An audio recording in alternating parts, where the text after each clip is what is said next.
মৰমৰ ছাত্ৰ-ছাত্ৰীসকল, মই আগৰ ভিডিঅ'ত তোমালোকৰ অনুশীলনী আৰু আনৰ 18 নম্বৰ প্ৰশ্নলৈকে আলোচনা কৰিছিলোঁ। আজি 19 নম্বৰ প্ৰশ্নটো চাওঁ। টকাত 4টাকৈ নেমু কিনি 20% লাভত বিক্ৰী কৰিলে এটা নেমুৰ বিক্ৰী মূল্য কিমান হ'ব? টকাত 4টাকৈ নেমু কিনিছে, অৰ্থাৎ এটকাত 4টা নেমু কিনিছে। আজিকালিতো এটা নেমুৰ দামেই বহুত বজাৰত, হয়নে? তেয়া আগৰ দিনৰ কথা বুলি ধৰিলে আৰু এটকাত 4টাকৈ নেমু কিনিছে, কিনি 20% লাভত বিক্ৰী কৰিলে, তেতিয়াহ'লে এটা নেমুৰ বিক্ৰী মূল্য কিমান হ'ব? এইটো কেনেকৈ কৰিম চোৱাচোন। এতিয়া আমাক কি কৈছে? 4টা নেমু কিনিছে এটকাত, হয়নে? আমি লিখিম 4টা নেমুৰ কিনা দাম সমান কিমান বুলি কৈছে? এটকা। এতিয়া চাওঁ আহাচোন, এটা নেমুৰ কিনা দাম কিমান হ'ব? কেনেকৈ উলিয়াম? 1/4 টকা, হয়নে? এটা নেমুৰ কিনা দাম পামগৈ 1/4 টকা। এটোকে যদি দশমিকত লৈ যোৱা হয়, 4ৰে যদি একক হৰণ কৰি দিওঁ, আমি পাম 0.25 টকা। তাৰমানে এটাৰ দাম 25 পইচা। এতিয়া কি কৈছে? 20% লাভত বিক্ৰী কৰাৰ কথা কৈছে। 20% লাভত বিক্ৰী কৰিলে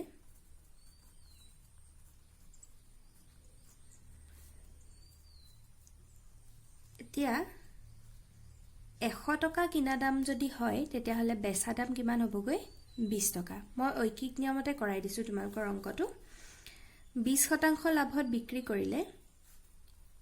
100 টকা কিনা দামত বেচা দাম হ'ব কিমান? 100 প্লাছ 100ৰ 20%। তো মই এইটো তোমালোকৰ 16 নম্বৰৰ প্ৰশ্নটোত ভালকৈ বুজাই দিছিলোঁ। যদি আমি কিনা দামটো 100 টকা ধৰোঁ, তেতিয়া পাৰ্চেণ্টেজটো তাৰ লগত ডাইৰেক্ট যোগ কৰি দিলেই হ'ল, বা লোকচানৰ ক্ষেত্ৰত বিয়োগ কৰি দিলেই হ'ল। গতিকে 100 টকা কিনা দামত বেচা দাম, 20% লাভত কি হ'ব? 120 টকা। যদি এইটো কিয় 120 হ'ল বুজিবলৈ অসুবিধা পাইছা, তোমালোকে 16 নম্বৰ প্ৰশ্ন থকা ভিডিঅ'টো, অৰ্থাৎ ইয়াৰ আগৰ ভিডিঅ'টো চাই ল'বা, তেতিয়া ক্লিয়াৰ হ'ব। এতেকে এটকা কিনা দামত বেচা দাম কিমান হ'ব এপাক চাই লওঁ আহাচোন। 120/100 হ'ব, হয়নে? 120/100 টকা। এতিয়া আমাৰ কেইটকা আছিলে কিনা দাম? 0.25 টকাহে আছিলে। গতিকে আমি চাওঁ 0.25 টকাত কিমান হ'ব? 0.25 টকা কিনা দামত বেচা দাম হ'ব 120/100 ইনটু 0.25। যেহেতু কৰি দিলে আমাৰ এনচাৰটো ওলাব। এটা 0 কাটি দিব পাৰোঁ। এতিয়া মই তলৰ 10টো বাৰু 10 হিচাপে ৰাখিছোঁ। এতিয়া 12ৰে 0.25ক পূৰণ কৰিম। তো পইণ্টটো নাই বুলি ধৰি 12ৰে 25ক পূৰণ কৰি চাওঁ। 12 5 গুণ 60 শূন্য = 6। 12 দুগুণ 24, 6 30। এতিয়া চোৱা, দুটা সংখ্যাৰ আগত দশমিক আছিল, তো ইয়াতো দুটা সংখ্যাৰ আগত দশমিক হ'ব, 3.00 হ'ব। এতিয়া তলত যিহেতু 10 আছে, চ' একৰ পিঠিত এটা শূন্য আছে, গতিকে দশমিকটো আৰু এঘৰ আগুৱাই আহিব, 0.3 হৈ যাব। 30 আৰু এটা 0 হ'ব, কিন্তু টকাৰ ক্ষেত্ৰত আমি দশমিকৰ পিছত দুটা সংখ্যাহে লিখোঁ, গতিকে 0.30 টকা হ'ল আমাৰ এটা কণীৰ বেচা দাম। এতিয়া আমাক সেইটোৱে সুধিছে, হয়নে? এটা নেমুৰ বিক্ৰী মূল্য কিমান হ'ব? গতিকে কি পালোঁ? 0.30 টকা। তাৰমানে 30 পইচাত বেচিব। কিনা দাম আছিল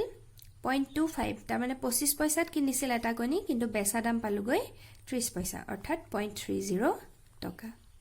ধৰিব পাৰিছানে বাৰু? তাৰপিছত 20 নম্বৰ প্ৰশ্নটোত কৈছে, এটা বস্তু 500 টকাত বিক্ৰী কৰিলে 5% লোকচান হয়। এইটো কিমান দামত বেচিলে 5% লাভ হ'লহেঁতেন? এটা কি কৈছে কিবা এটা বস্তুৰ কিনা দাম আমি নাজানো কিন্তু সেই বস্তুটো যদি 500 रुपीजত বেচা হয় 500 টকাত বেচিলে 5% লোকসান হয় এই কথাটো আমাক কৈ দিছে এটা আমাক সুধিছে যে 500 টকাত নেবেছি কিমানত বেচিলে 5% লাভ হলহেতেন তো এটো আমি কেনেকৈ কৰিম এতিয়া চাও আহাচোন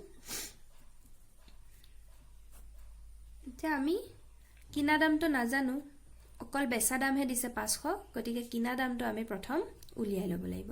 কিন্তু প্ৰথম লাইনটোত কি কৈছে সব 5% লোকসান হোৱা বুলি কৈছে গতিকে আমি চাও লোকসানৰ ক্ষেত্ৰত কি হ'ব 5% লোকসানত যদি বস্তুটোৰ দাম 100 টকা বুলি ধৰিলো দেই 100 টকা ধৰিলে আমাৰ সুবিধা হয় 5% লোকসানত 100 টকা কিনা দাম হলে বেচা দাম ইকুয়াল টু কিমান হ'ব সো মই কি ধৰিছিলো কৈছিলো যে যদি আমি 100 টকা কিনা দাম বুলি ধৰো লাভ লোকসানৰ ক্ষেত্ৰত হে পাৰ্সেন্টেজটো ডাইৰেক্ট যোগ বিয়োগ কৰি দিলে হ'ল 100 ৰ লগত এটা 5% লোকসান মানে সদায় কম হৈছে বেচাটো হয়নে তো 100 ৰ পৰা আমি বিয়োগ কৰিব লাগিব 100 ৰ পৰা 5 বিয়োগ কৰি দিলে আমি কিমান পাম 95 টকা গতিকে 5% যদি লোকসান হয় তেতিয়া হলে বস্তু এটাৰ কিনা দাম 100 টকা হলে বেচা দাম কিমান হ'ব 95 টকা ঠিক আছে এতিয়া সো আমাকটো 500 টকা বেচা দাম বুলিহে দিছে এই বাক্যটোকে মই এতিয়া উল্টাকে লিখিম এতিয়া বেচা দামটো 95 পালো হয়নে বা 95 টকা বেচা দামত কিনা দাম কিমান হয় 100 টকা আমি জাস্ট ওপৰৰ বাক্যটোকে উল্টাই লিখিছো 100 টকা কিনা দামত বেচা দাম আছিল 95 5% লোকসান হওঁতে তো 95 টকা বেচা দামত কিনা দাম 100 টকা ঠিক আছে এটাকে আমি চাও 1 টকা বেচা দামত কিনা দাম হ'ব 100/95 টকা হয়নে কিন্তু আমাক এতিয়া বেচা দামটো প্ৰশ্নত কি কৈছিলে 500 টকা বুলি কৈছিলে গতিকে উলিয়াম 500 টকা বেচা দামত কিনা দাম কিমান হ'ব 100/95 ইনটু 500 ঠিক আছে এতিয়া আমি চাও কি কি কাটাকুটি কৰিব পাৰি 5 ৰে 95 ক কাটিলে 5 * 5 4 থাকিব 45 5 * 9 = 45 আৰু 5 ৰে 500 কাটিলে হ'ব 100 বাৰ যাব তেতিয়া হলে ওপৰত 100 আৰু 100 আছে দুইটা পূৰণ কৰি দিলে 4টা শূন্য হৈ যাব একৰ পিঠিত আৰু তলত থাকিব 19 টকা এটো কেতিয়া এখিনতে দশমিকলৈও লৈ যাব পাৰি বা ভগ্নাংশত ৰাখিলেও কোনো কথা নাই মই দশমিকলে লৈ গৈ দেখুৱাই দিছো বাৰু 19 ৰে 10000 হৰণ কৰিলে পাবাগৈ 526.31 টকা হৰণটো মিলি না যায় আৰু উলাই গৈ থাকিব কিন্তু টকাৰ ক্ষেত্ৰত আমি দশমিকৰ পিছত দুটা সংখ্যাহে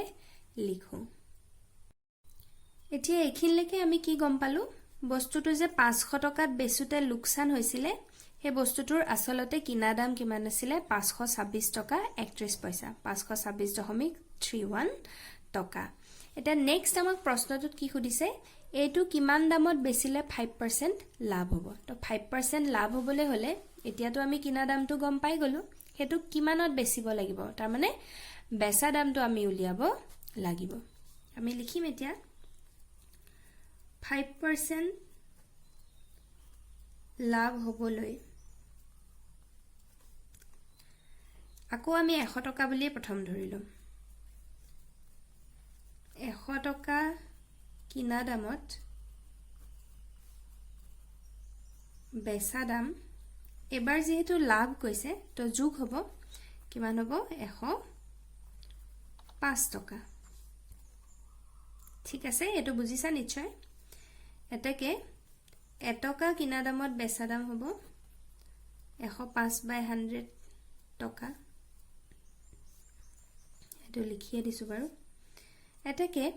আমি কিনা দামটো কিমান পাইছো 526.31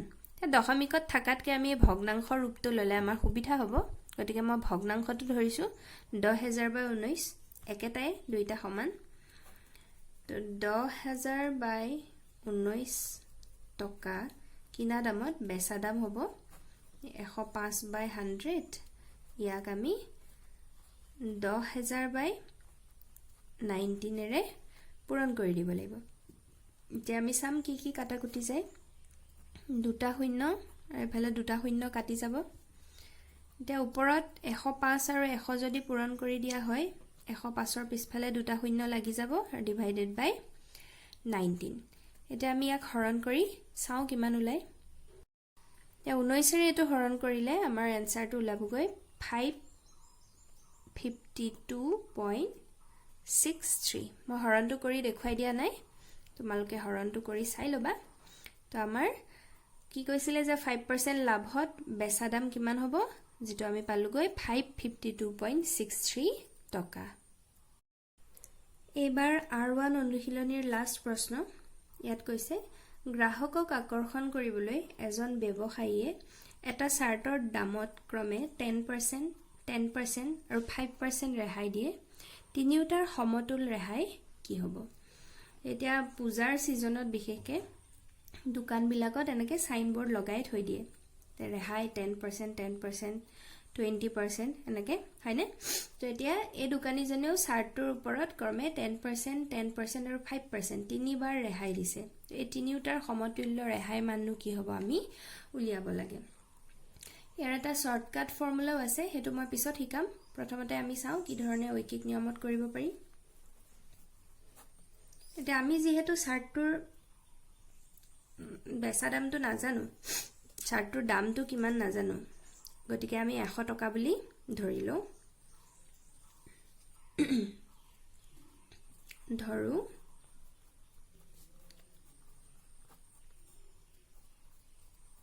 চাৰ্টৰ দাম সমান 100 টকা এতিয়া 10% লাভ ৰেহাই দিছে প্ৰথম হয়নে তো 10% ৰেহাই দিয়া মানে কি কম কৰা হয়নে 10% ৰেহাইত চাৰ্টৰ দাম হ'ব ৰেহাই মানে আমি বিয়োগ কৰিব লাগিব কমাইছে যেহেতু মই এটো আকৌ ভাঙি পাতি কৰাই দিছো চোৱা 100 ধৰিছিলো তাৰ পৰা কমিব 10% কাৰ 10% বাৰু এ 10% নহয় জানো গটিকে 100 into 10% 10% টোক আমি 10 by 100 বুলি লিখিব পাৰো পাৰ্সেন্টেজ চিহ্নডাল উঠাবলৈ হলে আমি সদায় 100 ৰে হৰণ কৰো তেনেকুৱা অংক মই ইতিমধ্যে আলোচনা কৰিছো গটিকে 100 কাটাকুটি গুছি গল 100 minus 10 কৰিলে কিমান পাম 90 টকা তো প্ৰথম 10% ৰেহাই দিয়াৰ পিছত চাৰ্টৰ দাম হ'ব 90 টকা তাৰ পিছত তো আকৌ 10% ৰেহাই দিছে তো লিখিম পুনৰ 10% ৰেহাইত চাৰ্টৰ দাম হ'ব এবাৰ কিন্তু 100 টকা হৈ থকা নাই এবাৰ তো অলৰেডি 90 টকা হলে দাম হয়নে তো এই 90 টকাৰ ওপৰত আকৌ 10% ৰেহাই দিছে গটিকে বৰ্তমান মূল্য আছিল 90 তাৰ ওপৰত ৰেহাই দিছে গটিকে তাৰ পৰা বিয়োগ কৰিম আমি 90 ৰ পৰা বিয়োগ কৰিম কিমান 10% কিন্তু কাৰ 10% এই 90 ৰ 10% গটিকে 90 into 10% মানে 10 by 100 তো এটো যদি আমি কাটাকুটি কৰো তে 90 ৰ পৰা 9 গলে কিমান থাকিবগৈ 81 টকা ঠিক আছে এবাৰ আকৌ আমাক 5% ৰেহাই দিছে গটিকে আকৌ লিখিম যে আকৌ 5% ৰেহাইত চাৰ্টৰ দাম হ'ব এবাৰ দাম কিমান পাইছিলগে 81 হ'ল অলৰেডি 81 ৰ ওপৰত আকৌ 5% ৰেহাই দিছে তো 81 minus 5% ৰেহাই দিছে 81 ৰ ওপৰত গটিকে 81 into 5 by 100 এতিয়া আমি এটো কৰি চাব লাগিব কিমান হ'ব 81 minus তে মই তলত 100 এ ৰাখিছো 10 100 1000 এবিলাক হৰ হিচাপে থাকিলে আমাৰ হৰণটো কৰিবলৈ সুবিধা হয় তো 5 ৰে যদি 81 ক পূৰণ কৰি দিও 5 * 5 5 8 * 40 এতিয়া কি হ'ব চোৱা 81 মাইনাস যেহেতু একৰ পিঠিত দুটা শূন্য আছে তো দুটা সংখ্যাৰ আগত দশমিক হৈ যাব 4.05 তাৰমানে দশমিকৰ পিছত দুটা সংখ্যা আহিব তো এতিয়া 81 ৰ পৰা যদি 4.05 বিয়োগ কৰিব লগিয়া হয় 81 ত যদিও দশমিক নাই 0.00 আছে হয়নে পিছফালে আমি 0 লগাই লব পাৰো 0.00 তো সেই ধৰণে যদি আমি বিয়োগটো কৰো 10 ৰ 5 গল 5 9 থাকিল আৰু এটো পাটো ধাৰ লৈ গৈছিলো ইয়াত থাকিব 0 তো 10 ৰ 4 গল 6 আৰু ইয়াত থাকিব 7 তো 76.95 টকাত মানুহজনে চাৰ্টটো কিনিব পাৰিব আসল দাম আছিল 100 টকা কিন্তু 10% 10% আৰু 5% ৰেহাই দিয়াৰ ফলত দামটো হ'বগৈ 76.95 টকা কিন্তু এতিয়া আমাক প্ৰশ্নটোত কি সুধিছে তিনিওটাৰ সমতুল ৰেহাই কি হ'ব গতিকে তলত আমি লিখিম এটাকে সমতুল ৰেহাই সোয়া অৰিজিনালি দাম আছিল 100 বা 0.00 লগাই দিলো এতিয়া নতুন দাম পালুগৈ 76.95 তো ইহত দুটাৰ মাজৰ পাৰ্থক্যটোই হল মুঠ ৰেহাই গতিকে আমি বিয়োগ কৰি দিম ধাৰ কৰি নিলে ইয়াত হ'ব 10 ৰ 5 গল 5 ইয়াত থাকিব 9 9 9 গল থাকিল 0 তো ইয়াত থাকিব 9 9 ৰ 6 গল 3 ইয়াতো থাকিব 9 9 ৰ 7 গল 2 23.05 টকা ইমানখিনি হ'ব সমতুল ৰেহাই কিন্তু যদি ৰেহাই হাৰ উলিয়াবলৈ দিয়ে আমি 100 টকাতে এখিনি উলিয়াই আছিলো গতিকে টকাৰ জায়গাত জাস্ট পাৰ্সেন্টেজ চিহ্নডাল লিখি দিলেই হ'ল সমতুল ৰেহাইৰ হাৰ কিমান হ'ব 23.05% আমি 100 টকাত উলিয়াই থাকাৰ কাৰণেহে টকাৰ বদলি ডাইৰেক্ট পাৰ্সেন্টেজ চিহ্নডাল লিখিব পাৰিছো কিন্তু এতিয়া এই অংকটোকে আৰু এটা নিয়মত কৰিব পাৰি এটা সূত্ৰ আছে তোমালকে জানো আগতে পাইছানে নাই নাজানো তো হেতুত ডাইৰেক্ট উলিয়াব পাৰি সমতুল ৰেহাইৰ আমি যেহেতু 100 টকা বুলি ধৰি লৈছিলো তো 100 ৰ পৰা বিয়োগ কৰিম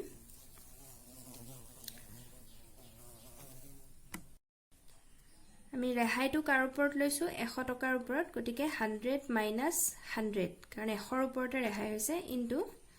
এটা প্ৰথম ৰেহাই হৈছে 10% হয়নে গতিকে 1 মাইনাস 10%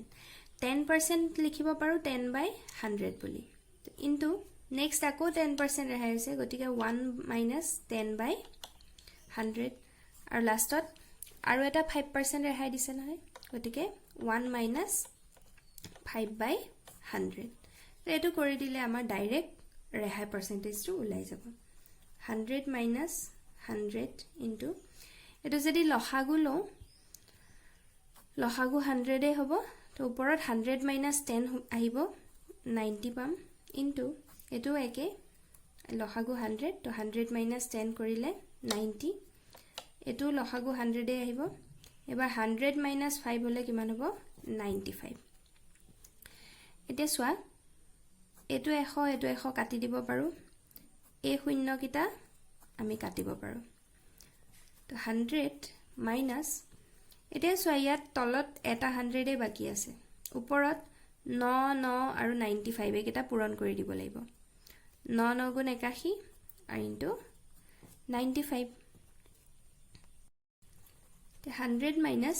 81 আৰু 95 তোমালকে পূৰণ কৰিলে পাবা 7695 মই পূৰণটো কৰি দেখুৱা নাই নিজে কৰি লবা বাই 100 তে 100 মাইনাস এটুক দশমিকলে নিলে মানে 100 দি হৰণ কৰিবলৈ সহজ দুটা শূন্য আছে গতিকে দুটা সংখ্যাৰ আগত দশমিক 76.95 হ'ব তো 100 ৰ পৰা 76.95 যদি বিয়োগ কৰি দিও আমি পাম গৈ 23.05% আগৰটো হতি সেমে ওলাইছে তো এই ধৰণেও কৰিব পাৰি এটো হল ফৰ্মুলা লগাই কৰাৰ টেকনিক আৰু প্ৰথম যেটো শিকাইছিলো হেতু হল ঐকিক নিয়ম তো তোমালকৰ যেটো ভাল লাগে কৰিব পাৰা ঠিক আছে